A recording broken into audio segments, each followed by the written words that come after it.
We are here at the Royal Academy for a brand new opening today, Milton Avery, and it's been curated by yourself. It has, yes.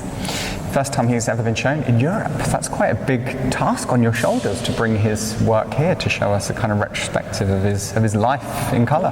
Yeah, no, it's a tremendous honour to do it. I mean, I couldn't believe myself that there'd never been a museum show of his work in Europe, because he's so celebrated in America and so well known there. Mm-hmm. So, I got to be the first one to do it, which is pretty exciting, but a responsibility at the same time. Yeah, well, you've done very well. So, yeah, you've taken the responsibility on, and you've shown us a great show. The summer exhibition's running just next door, and I think this is going to be strong competition because it's such bold, bright pictures throughout. They're very bright, but they're also very joyful. I think there's always humour in his work, but they're all about celebrating life. And whether they're the still lifes, the portraits, or the landscapes, they really do kind of get to that essence of the joy of life. And, you know, it's always uplifting, I think, to look at a Milton Avery, and you can't say that for many artists. His work start off, he's using oil paint, and it starts off, it's quite heavy, and then it just gets sort of more subtle throughout his life, basically, and the images sort of they almost get lighter in the whole sort of feel, and when you stare at them, the sort of 3D element starts to thin out as well. It does.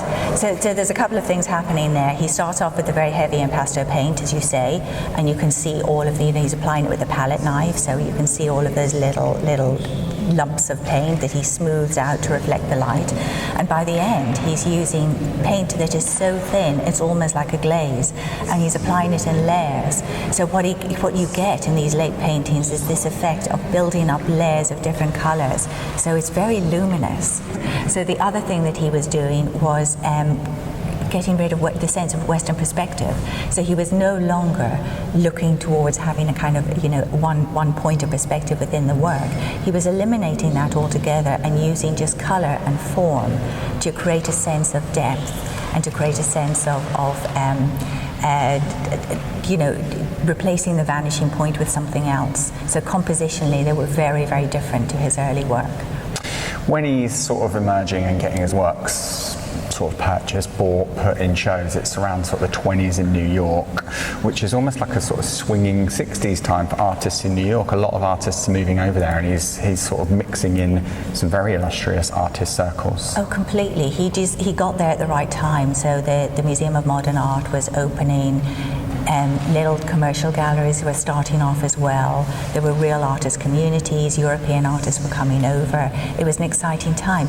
He came to London only once, he came to Europe only once, but his pictures seem like they have quite a European feel to them, and there's a lot of text about him going to galleries like every weekend. He's constantly going and viewing art, and then you start to see what he's seen in his art. Exactly. No, you're exactly right. He was really interested in European modernism.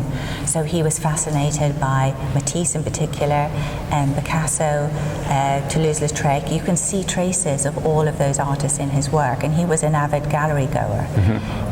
And he was actually looking towards Europe and European art at a time when his peers in the US, artists the same age, were focusing on America and really had deliberately turned their backs on European art and were trying to reinvent American art.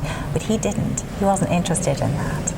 There was another piece of text that said that he would have gatherings around his flat and his apartment. Artists would come over and they would sketch and they would draw, and he would often sit back and observe and just listen. He was a sort of quiet member of the group. He's a nightmare to write about because he's never said anything about his art. He was very quiet, and one of his great quotes, which of course we use all the time, is, "Why talk when you can paint?"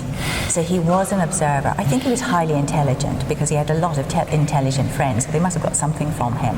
But he would often, as you say, he would observe, but he would also draw. Does he put any notes next to it? Because if he goes out and he sketches an image, does he have to then put notes next to, okay, do this with the sky, do that? Or has he just got a sort of picture memory? I think he does both. I mean, he does notes. Mm-hmm. That's a good comment. He does notes, and he'll say, he'll write the particular particular blue that he thought it should be, or that it was, and so I think it's a combination of those very detailed notes and his memory of the place that find their way into the final work. Edith, thanks very much for talking to Hoxton Radio today. You're welcome. Good luck for the rest of the run. Thank you. Thank you. Thank you.